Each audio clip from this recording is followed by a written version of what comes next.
So the big story of the day, in fact, 60 years on, I'd say a big story on the continent. Many in the Democratic Republic of Congo hailing a Belgian court's decision to return the lost remaining body part of the independence hero, Patrice Lumumba, to his home country.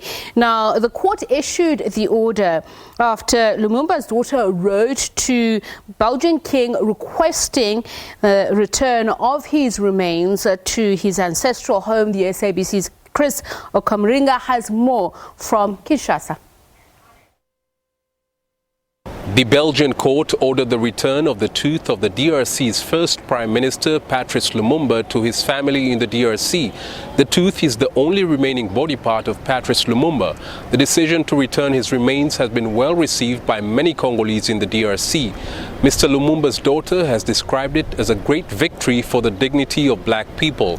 The Congolese independence hero was assassinated in 1961 by rebels from Katanga province. His body is reported to have been dismembered and dissolved in acid. A Belgian soldier is thought to have pulled his tooth from his corpse and taken it to Belgium. Patrice Lumumba became the DRC's Prime Minister in 1960 at the age of 34. He was a strong advocate for an end to colonial rule. The court's decision will end years of lobbying by activists and his family members for the return of his remains. Chris Ochamringa, SABC News, Kinshasa.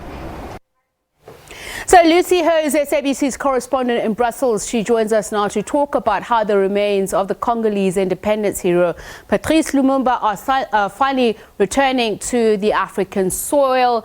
So Lucy, this was a very grisly assassination of the independence struggle of the Democratic Republic of Congo and of Africa as a whole. So a very important day. Let's look back at what brought this about. Did it go through the Belgian courts? This did go through the Belgian court, yes, and it comes after a moment of reflection here in Belgium about its relationship with its deeply problematic colonial past. You know, of course, in the wake of the Black Lives Matter, movement which has gained momentum here as well, there has been a moment of soul-searching, with Belgium at a moment of reckoning about its brutal colonial rule in the Congo and the potential that it has been responsible for millions of deaths of Congolese people.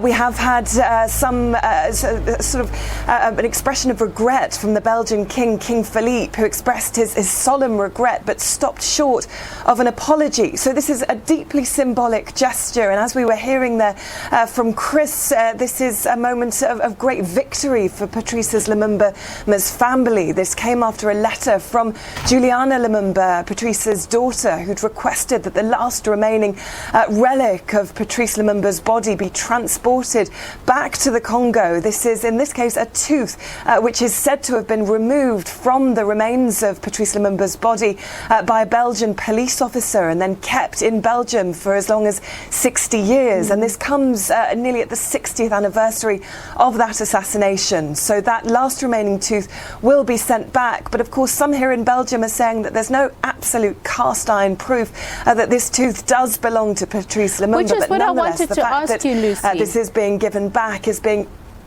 This is what I did want to ask you, yes. That there was much speculation around that, but the Belgian Parliament found that Belgium is morally responsible. So take us through that, and will that result in any criminal prosecution?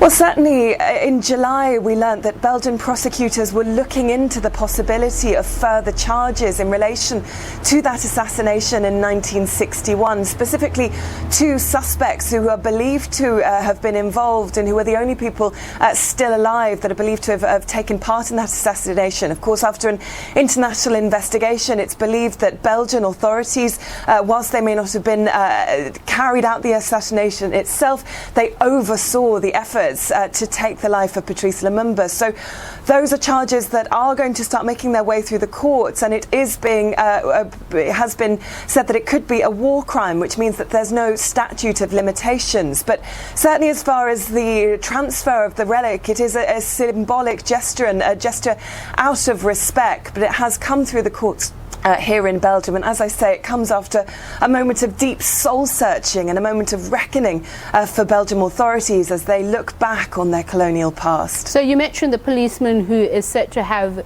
kept the tooth as some sort of souvenir. There's a second suspect. Who is that suspect and how are they complicit? We don't know the identities of the suspects before they go to trial, but they're believed to have been Belgian police officers who were involved in that assassination, with Patrice Lumumba having been captured in the Congo. He was tortured and then eventually killed by a firing squad alongside two of his allies. So a brutal assassination, and as I say, Belgian authorities are believed to have been involved in that. And these two living officers who are believed to have been at the scene at the time, one of them who's taken the tooth, which is now being transferred back to the Congo in this gesture. This is a war crime, and as I say, no statute of limitations, which means it could go through the Belgian court system. And that would, of course, be a deeply important moment for the Congolese people. It has been, you know, a process here in Belgium. We have now a square named after Patrice Lumumba, after a campaign from Congolese groups here to recognise the colonial legacy here in Belgium and to start the process of decolonialisation, to rename public places where, in honour of those who lost their lives as part of Belgium's colonial rule in the Congo. We have the African Museum here as well that tries to recognise the damage, the scale of the genocide, some say here, of Congolese people in the Congo. So it is a deeply important moment, and as I say, this is one to watch. I think the possibility that two people could be charged, or that certainly Belgian authorities are considering taking action against two people believed to have been involved in the assassination of Patrice Lumumba. Thank you very much, Lucy. Lucy, our correspondent out in Brussels. Of course, it is said what happened, that Patrice Lumumba actually reached out to the Soviet Union. So it's not only Belgium that's said to have been possibly complicit in his murder, but including the United States. So Lucy, absolutely right. It is something to watch out for, to see how it concludes. But for many Africans, a very important moment. Now, the United Arab Emirates and Bahrain have become the latest Arab states to break a long-standing taboo. They have signed agreements towards normalizing relations with Israel in a strategic realignment of the Middle Eastern countries against Iran. United States President Donald Trump hosted a White House ceremony capping a dramatic month when first the UAE, then Bahrain, agreed to reverse decades of ill will without a resolution of Israel's decades-old dispute with the Palestinians. At the US brokered event, Israeli Prime Minister Benjamin Netanyahu signed agreements with the Emirati Foreign Minister and Bahrain's Foreign Minister. The deals